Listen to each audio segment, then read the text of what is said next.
साल 2021 जब शुरू हुआ तो गौतम अडानी की नेटवर्थ थी $65.3 बिलियन और 2022 के अंत में गौतम अडानी ने मोस्ट रिचेस्ट पर्सन की लिस्ट में दूसरे पायदान को छू लिया था।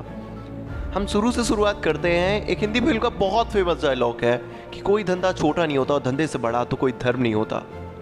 क्या आप जानते हैं गौतम अडानी ने एक साल में $62 बिलियन कमाए। इंडियन रुपीस में बात करें तो करीबन 4,50,000 करोड़ रुपए।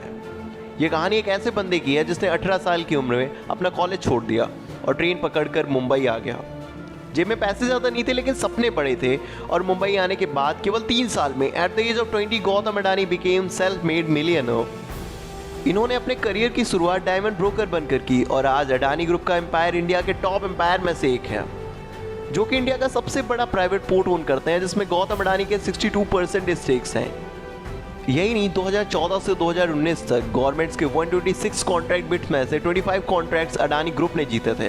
दोस्तों, अडानी ग्रुप कितना बड़ा है ये मुझे बताने की ज़रूरत ही नहीं है, पर गौतम अडानी जिन्होंने जीरो से अपना एम्पायर खड़ा किया, उनके पास ऐसे कौन से स्किल्स थे जिसने उन्हें जीरो से हीरो बना दिया, वो हम इस वीडियो में डिस्कस करने वाले हैं। अडानी पहले से ही बहुत विजनरी थे। वो अपने स्कूल टाइम में एक बार कंडला पोर्ट देखने गए थे। उसी दिन उन्होंने डिसाइड किया कि वो भी अपनी लाइफ में कुछ ऐसा ही बनाएंगे जो इससे भी बड़ा होगा। उस दिन से वो अपने सपनों के पीछे भागे और उसे हकीकत में भी उतारा। गौतम अडानी का जन्म एक ऐसे परिवार में हुआ जिनका खुद का टेक्सटाइल का बिजनेस था, पर ये कभी भी अपने फैमिली बिजनेस में इन्वेस्ट नहीं करते थे। इसीलिए इन्होंने अपने करियर की शुरुआत डायमंड ब्रोकर बनकर की और कामयाब भी हुए।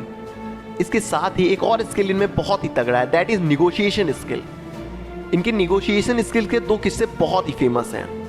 2008 में उर्पी पावर प्लांट की डील होने वाली थी। ये डील केवल 50-100 करोड़ की डील नहीं थी, ये डील थी पूरे 6,000 करोड़ रुपए की। और इतनी बड़ी डील गौतम अडानी ने केवल 100 घंटे में निगोशिएट करके हासिल भी कर ली।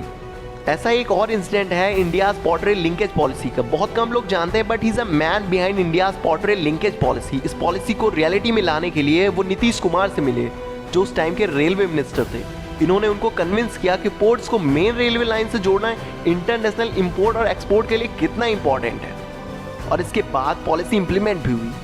Gautam Adani is a very good observer. वो जानते हैं किसी भी बिजनेस में नीड्स और वांट्स को देखकर, उस बिजनेस का प्रॉपर नॉलेज लेकर अगर हम बिजनेस के अर्ली स्टेज में इन्वेस्ट करते हैं तो वहां से हम बहुत अच्छा रिटर्न ले सकते हैं। शुरुआत से उन्होंने अपने बिजनेस को डाइवर्सिफाई करने पर बहुत फोकस किया और मार्केट के हिसाब से वो अपने बिजनेस को डाइवर्सिफाई करते हैं, और इसी वजह से एग्रीकल्चर, एक्सपोर्ट और पावर प्रोडक्ट के साथ स्टार्ट हुआ इनका बिजनेस। अब power generation, distribution, oil and gas, logistic, ports development, इन सब में फैल चुका है। गौतम अडानी हमेशा लॉन्ग टर्म विजन के साथ बिजनेस में इन्वेस्ट करते हैं। अडानी ग्रुप एक डाइवर्सिफाइड कंपनी है जिसके अंदर कई सारे बिजनेस आते हैं।